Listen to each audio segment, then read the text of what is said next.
Good morning class 12th। देखिए lesson number 8 Goswami Tulsidas. तो गोस्वामी तुलसीदास जी का जन्म सन 1532 ईस्वी को उत्तर प्रदेश के बांदा जिले के राजापुर ग्राम में हुआ था। उत्तर प्रदेश के बांदापुर जिले में इनका जन्म हुआ था। तो तुलसीदास जी के जन्म के संबंध में बहुत विवाद है। कोई इनको एटा जिले के सोरू नाम के स्थान में अपना जन्म बताते हैं और कोई राजापुर ग्राम में बताते हैं। तो जनश्रुति के अनुसार इनकी माता का नाम था हुलसी और पिता का नाम था आत्माराम दुबे। माता का नाम हुलसी था और पिता का नाम था आत्माराम दुबे था। इनके गुरु का नाम स्वामी नरहरिदास था। ये भी कहा जाता है कि तुलसीदास जी जो थे अपनी पत्नी के रूप और सौंदर्य पर बहुत मोहित थे। एक बार इनकी पत्नी जो थी इनको बिना बताए मायके चली गई। तो जब वो घर वापस आए तो उन्होंने अपनी पत्नी को नहीं देखा और वे उनको लेने के लिए अपनी ससुराल में पहुंच गए और वहाँ पर उनकी पत्नी जो थी, पत्नी ने उनको बहुत प्रताड़ित किया और प्रताड़ित होते ही ये वहाँ से वापस चले आए और इनकी वहीं से सांसारिक जीवन से इनकी विरक्ति हो गई और इसके पश्चात वे राम भक्ति में लीन हो गए। राम भक्ति में मतलब जो उनका पत्नी प्रेम था वो राम भक्ति में परिणित हो गया और हृदय सागर में इनके प्रेम की बजाय भक्ति की तरंगे उठने लगी। साथ ही जनमानस की पीड़ा को भी वे उपेक्षा नहीं कर सके और इन्होंने जनसाधारण के कल्याण करने के लिए इन्होंने घर बार छोड़ दिया। अब जो तुलसीदास जी की रचनाएं हैं, तुलसीदास जी ने कई ग्रंथ लिखे हैं, परंतु तुलसीदास जी के रामचरितमानस जो है इनका मुख्य ग्रंथ है। रामचरितमानस इनका प्रमुख ग्रंथ माना जाता है। कवितावली, गीतावली और कृष्ण गीतावली और कृष्ण गीतावली इनकी जो है प्रमुख रचनाएं हैं। विनय पत्रिका में भक्त तुलसीदास की भावना एवं दार्शनिकता जो है मुखरित हो गई है। साथ ही इसमें भाव और कला का उन्नत रूप भी दृष्टिगोचर होता है। दोहावली में अधिकांश दोहे उपदेश भक्ति भाव से संबंधित हैं, मतलब और जैसे रामलला ने छू है ना, इस प्रकार से इनकी बहुत सारी इनकी रचनाएं हैं। अब तुलसीदास जी की भाषा जो थी कैसी थी?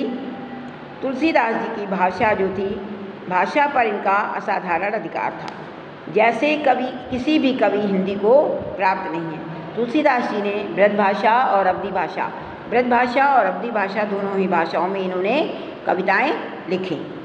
अच्छा, और इनकी शैली जो है, इनकी जो काव्य की शैली जो है मधुरतापूर्ण है।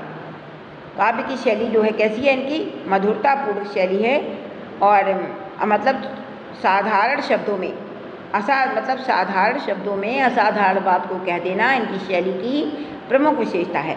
और इनकी जो शैली कैसी है? सरल और सुबोध शैली है। विनय पत्रिका, गीतावली और कवितावली में इन्होंने मुक्तक शैली में पद लिखे हैं। ठीक है ना? तो इस प्रकार से इनकी शैली है। मतलब तुलसीदास जी की काव्य शैली जो कैसी है? विविधतापूर्ण है। विविधतापूर्ण शैली है। साधारण शब्दों में असाधारण बातों को कह देना इनकी शैली की मुख्य विशेषता है। इन्होंने मुक्तक पद शैली में भी लिखे हुए हैं और इन्होंने तुलसी के काव्य में इन्होंने विविध शैलियों का प्रयोग भी किया है।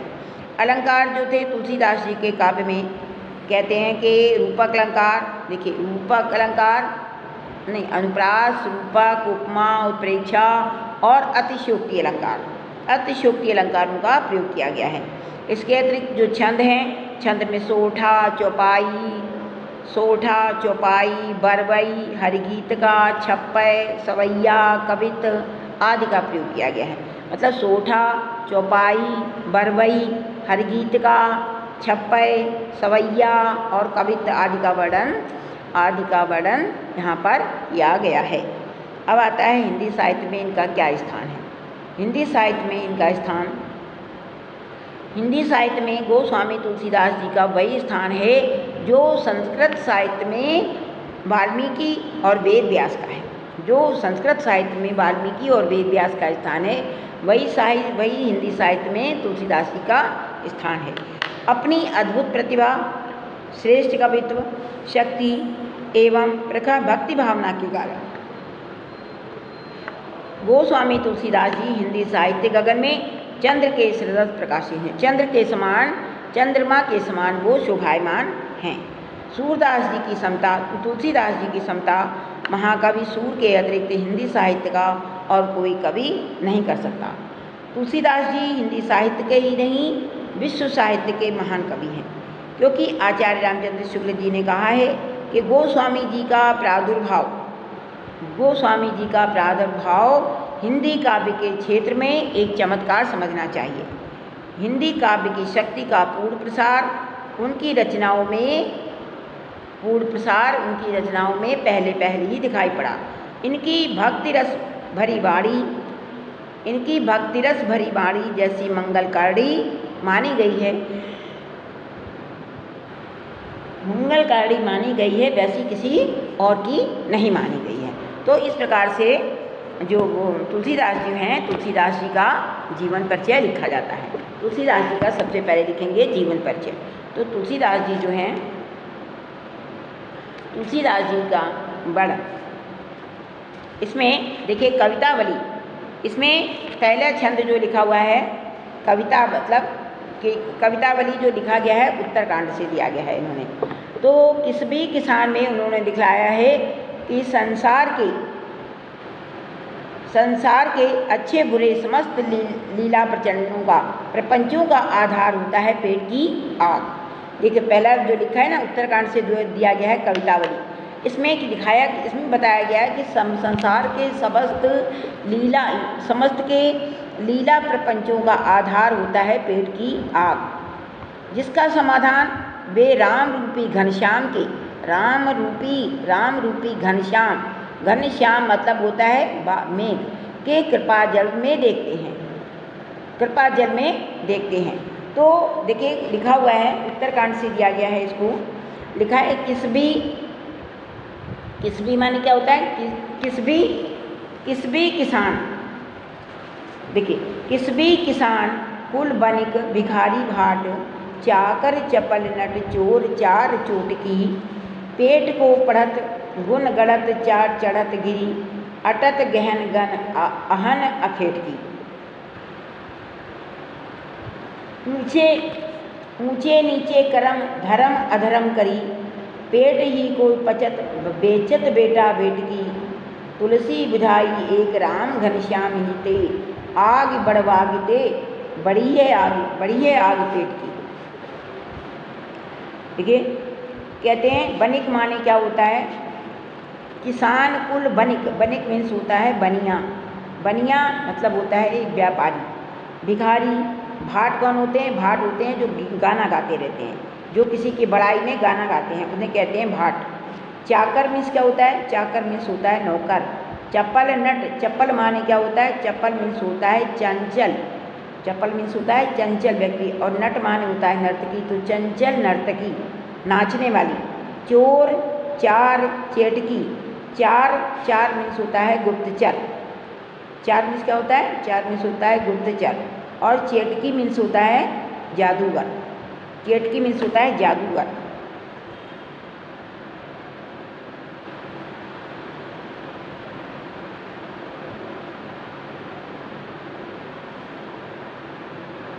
तो चोर मीन्स होता है गुप्तचर, नहीं चार मीन्स होता है गुप्तचर, और चेटकी मीन्स होता है जादूगर।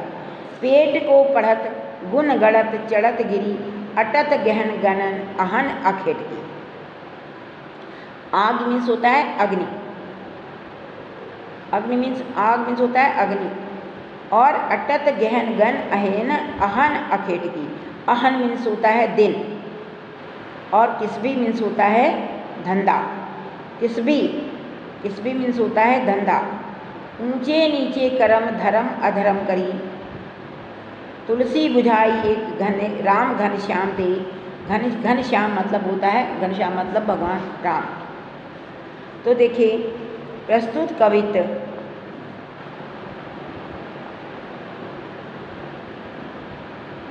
प्रस्तुत कवित्व आरोह भाग 2 में संकलित तुलसीदास जी के द्वारा लिखा गया कवितावली के उत्तराखंड से संकलित है, अवतरित किया गया है। इस पद में कवि ने संसार के अच्छे और बुरे कार्यों का आधार क्या माना है? पेट की आग माना है। और उन्होंने बताते हुए ये संदेश दिया है कि मनुष्य प्रभु राम की भक्ति करके इसे शांत कर सकता है। मनुष्य जो है प्रभु राम की भक्ति करके इसे शांत कर सकता है। तो किसबी किसान कुल बनिक भिखारी भाट, किसबी माने होता है धंधा करने वाले। तो गोस्वामी तुलसीदास जी के जीवन के यथार्थ संकटों और उनके समाधानों का अनुभव तुलसीदास जी को, मतलब कहते हैं गोस्वामी तुलसीदास जी को जीवन के यथार्थ संकटों और उनके समाधानों का उनको बहुत अनुभव था। वे कहते हैं कि कोई भी कर्म करने वाला, चाहे वो किसान परिवार हो, किसान कुल, चाहे किसान के परिवार का हो, चाहे कोई व्यापारी हो, भिखारी हो, या कोई किसी की प्रशंसा में गाना गाने वाला हो, कोई नौकर हो, या कोई चपल नर्तकी हो, चंचल चोर हो, या कोई गुप्तचर हो, और या कोई जादूगर सभी के सभी क्या कर रहे हैं? पेट को पड़क, सभी के सभी अपनी पेट की आग को बुझाने के लिए अपने अपने कर्मों में लगे हुए हैं। चाहे किसी का कार्य नैतिक हो चाहे अनैतिक। तो चोर क्या करता है? चोर का कार्य क्या नैतिक होता है? नहीं होता ना। तो चोर का कार्य नैतिक नहीं होता है। तो चाहे वह नैतिक कार्य कर रहा हो चाहे वो अनैतिक कार्य कर रहा हो, लेकिन क्या करता है? लेकिन वो पेट की आग बुझाने में, पेट की आग को शांत कराने में लगा हुआ है। पेट की खातिर ही लोग दूसरे के गुण गढ़ करके पढ़ा करते हैं। पेट को पढ़त गुण गढ़त, पेट की आग को बुझाने के लिए ही लोग दूसरे की प्रशंसा करने में, गुणों की प्रशंसा करने में लगे रहते हैं।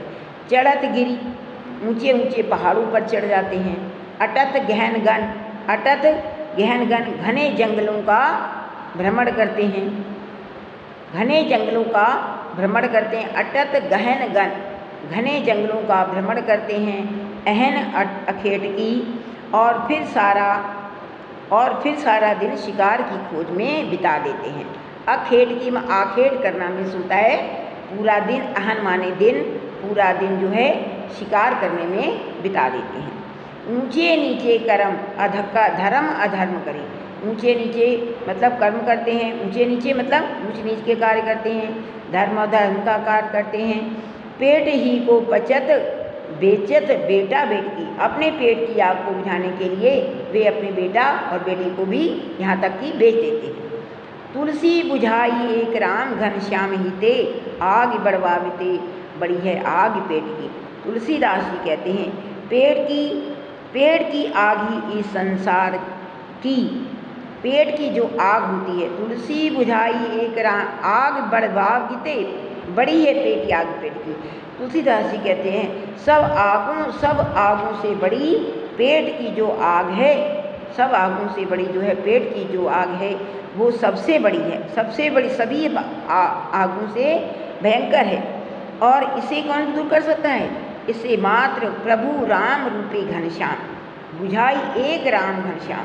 इस पेट की आग को बुझाने के लिए एक राम, भगवान राम घनश्याम जो है, एक प्रभु राम रूपी घनश्याम की भक्ति, घनश्याम मतलब बादल की भक्ति रूपी वर्षा से ही बुझाया जा सकता है।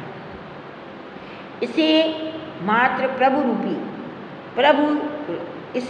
प्रभु राम रूपी घनश्याम मतलब वर्षा की भक्ति रूपी, मतलब घनश्याम जो हो गया बादल, तो बादल की भक्ति रूपी वर्षा से ही बुझाया जा सकता है, वर्षा से ही बुझाया जा सकता है।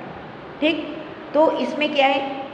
प्रभु विशेष जो है भाषा सरल है, सहज है और प्रवाहमयी भाषा है। भाषा सरल, सहज और प्रवाहमयी भाषा है। कवि के व्यापक लोक ज्ञान की झलक मिलती है, मतलब उसको पूरे ज्ञान, संसार का पूरा ज्ञान है। भक्ति रस और प्रसाद गुण संपन्न भाषा है। भक्ति रस और प्रसाद गुण। भक्ति रस और प्रसाद गुण संपन्न इसमें भाषा है। और भक्ति रस और अनुप्रास अलंकार का सौंदर्य देखते ही बनता है। अनुप्रास अलंकार की का देखते ही बढ़ता है। जैसे किसबी किसान कुल, चाकर चपल, चोर चार चेटकी, है ना, अहन अखेटकी, धर्म पेट ही को पचत, बेचत बेटा बेटकी, सब इसमें अनुप्रास अलंकार। अनुप्रास अलंकार की छटा जो है यहाँ पर देखते ही बनती है। ठीक है, तो ये कवितावली के उत्तरगण से लिया गया है। देखिएगा नेक्स्ट, खेती ना किसान को, भिखारी को ना भीख, खेती ना किसान को, भिखारी को ना भीख, बलि बानिक को बनिज, ना चाकर को चाकरी, जीविका विहीन लोग, सिद्धिमान सोच बस, कहीं एकन सो कहाँ जाय का करी, वेदम पुराण कही लोकम विलोक्यति, साकर सबे पेरान रावरे कृपा करी, दारिद दसानन दवाई दूनी दीन बंधु, दुरित दहन देखी तुलसी हा करी, तुलसी हा करी। तो कहते हैं खेती ना किसान को, भिखारी ना भीख बलि। वनिज माने क्या होता है? व्यापार। सौंदर्य सीध्यमान मीन्स होता है दुखी। सीध्यमान मीन्स क्या होता है? दुखी। जीविका विहीन लोग, सीध्यमान सोच मस, मतलब सीध्यमान मीन्स होता है दुखी लोग जो होते हैं। और सांकरे, सांकरे मीन्स संकट काल में। दूनी मीन्स होता है दुनिया। दशानन मीन्स होता है रावण। बलि माने क्या होता है? बलि माने होता है दोस्त। दारिद माने होता है दारिद, दारिद मीन्स होता है निर्दयी। और दूनी मीन्स होता है, दूनी मीन्स होता है अन्याय, अन्याय करना।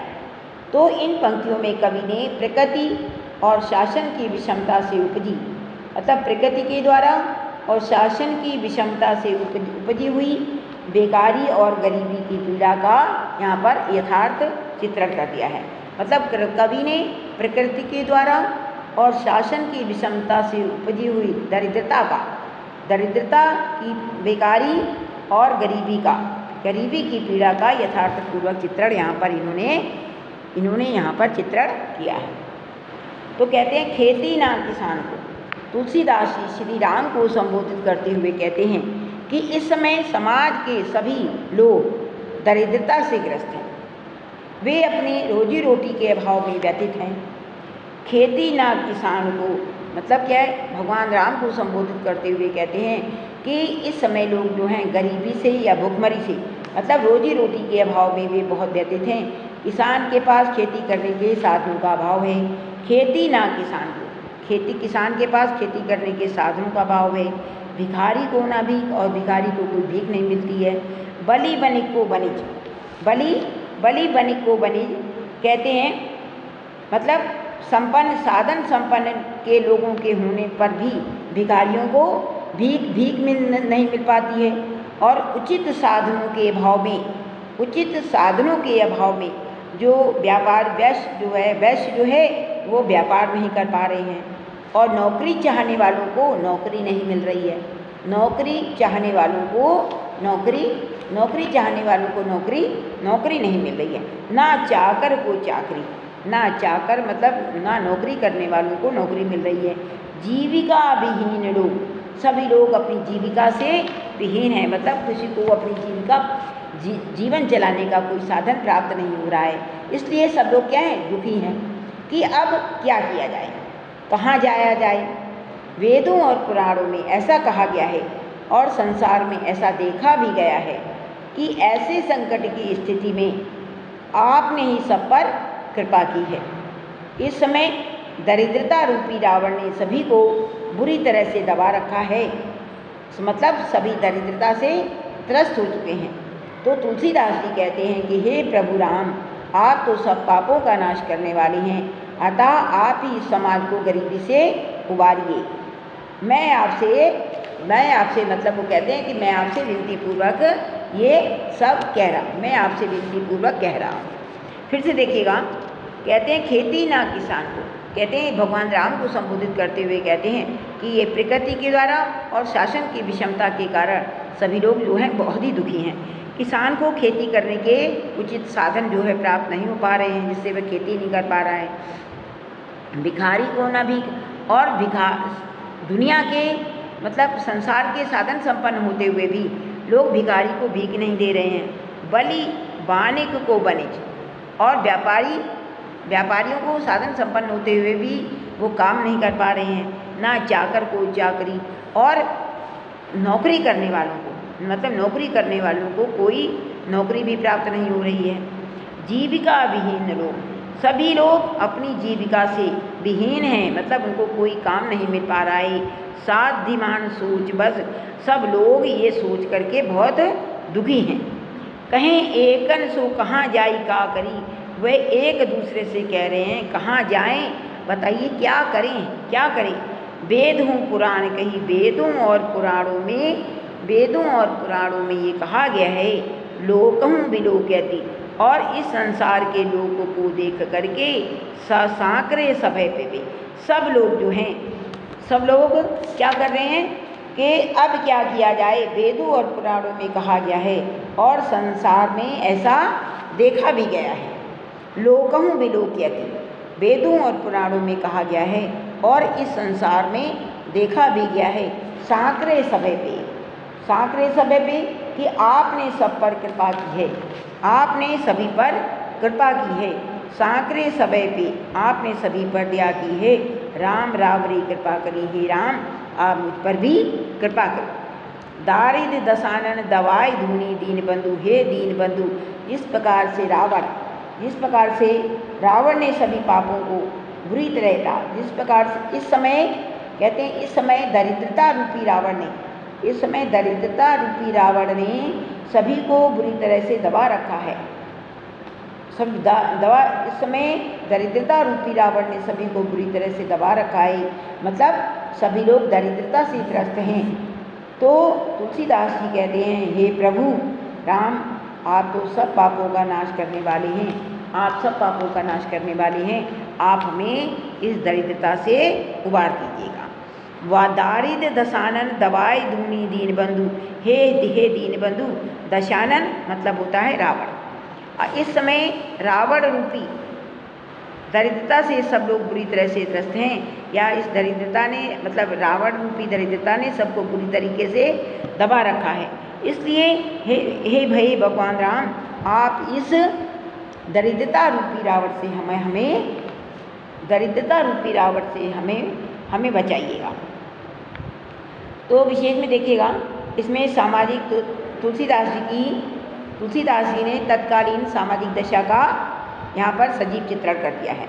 इसमें शांत रस है और प्रसाद गुण, मतलब गुण कौन सा है, प्रसाद गुण है, और रस है शांत रस, और इसमें लय तुक और गीता का समावेश हो गया है। अनुप्रास अलंकार और यहाँ पर आता है रूपक अलंकार, क्योंकि रूपक अलंकार होता है तो इसमें अनुप्रास अलंकार और है रूपक अलंकार, और जो शब्दों का जो चयन है भावों के अनुकूल ले लिया गया है।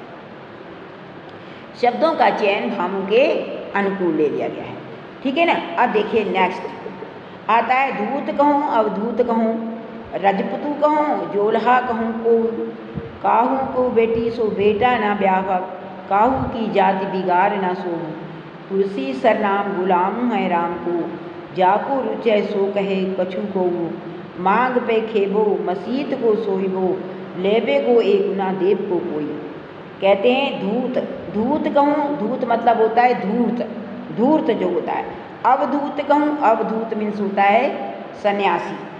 राजपतु कहूँ मतलब राजपूत कहूँ, जोलहा मीन्स होता है जुलाहा हैं। काहू को बेटी सो ब्याह जात बिगाड़ ना सोहू, तुलसी सरनाम मीन्स होता है सारे नाम, गुलाम है राम को, सब राम के गुलाम हैं। जाको रुचे सो कहे कछु गो, मांग बे खेबो मसीत को सोइबो, मसीत मीन्स होता है मस्जिद, और लेबे को ब्याह मीन्स ब्याह करना, सोइब मीन्स होता है सोना, सोइबो मीन्स होता है सोना। धूत कहूँ, देखिए इस पंक्ति में कवि ने यहाँ भक्ति की रचनात्मक भूमिका की ओर संकेत कर दिया है। तुलसीदास जी जो है प्रभु राम की सगुण भक्ति के उपासक हैं। प्रभु की भक्ति को कवि के हृदय में, मतलब प्रभु की भक्ति के द्वारा कवि के हृदय में इतना विश्वास पैदा हो गया है, इतना आत्मविश्वास हो गया है कि वो अपने इष्ट को भला बुरा कहने वालों के प्रति भी कोई दुराग्रह नहीं करते। कोई मतलब उनके इष्ट को कोई बुरा भी कह दे, अच्छा भी कहते, वो कोई भी बुरा उस चीज़ को नहीं मानते हैं।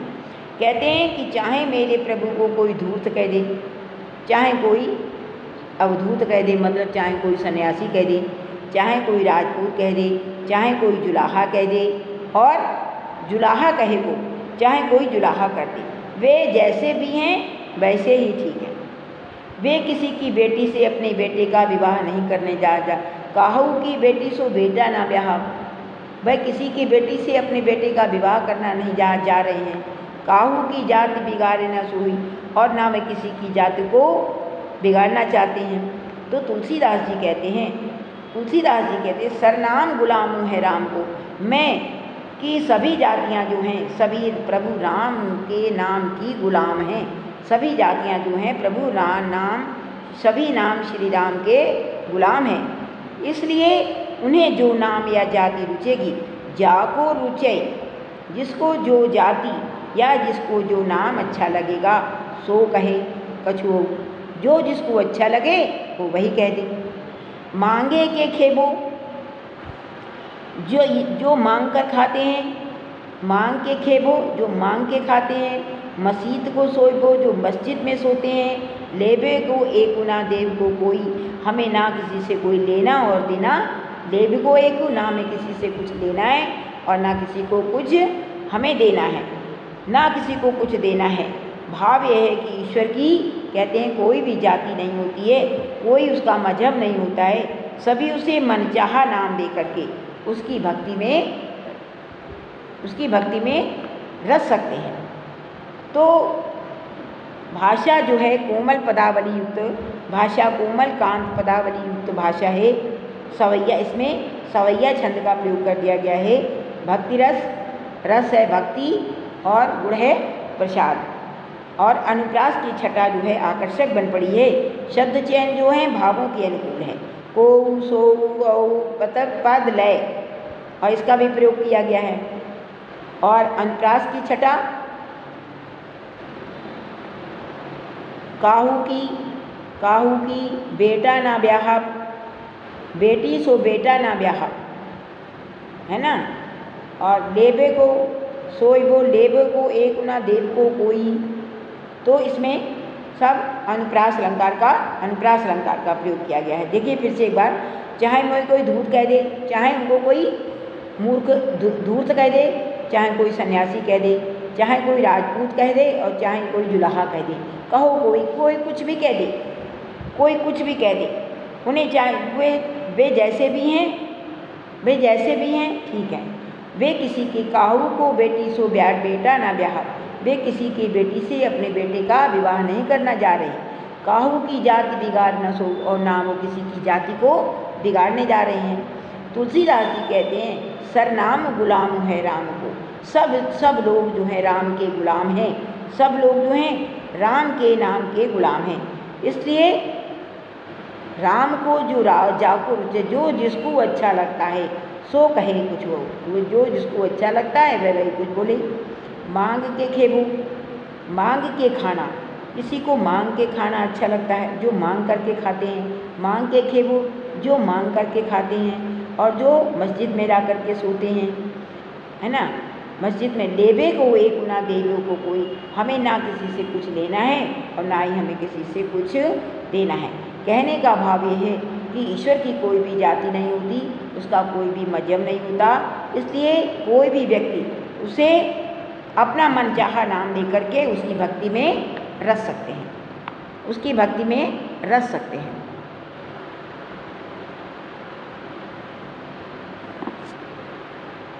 ठीक है। तो भाषा जो है कोमलकांत पदावली युक्त भाषा है।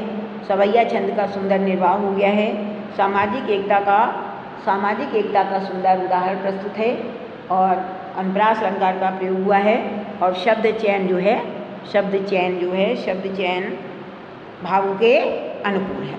तो तुलसीदास जी और ये कवितावली का जो उत्तरकांड से लिया गया हुआ 3 पद हैं, ये तीनों मैंने पढ़ा दिया। ठीक है, अब आता है लक्ष्मण मूर्छा और राम का विलाप। लक्ष्मण मूर्छा है और राम का है विलाप। ठीक है, ये आपको हम पढ़ाएंगे नेक्स्ट डे। ठीक है, ओके बेटा, बाय।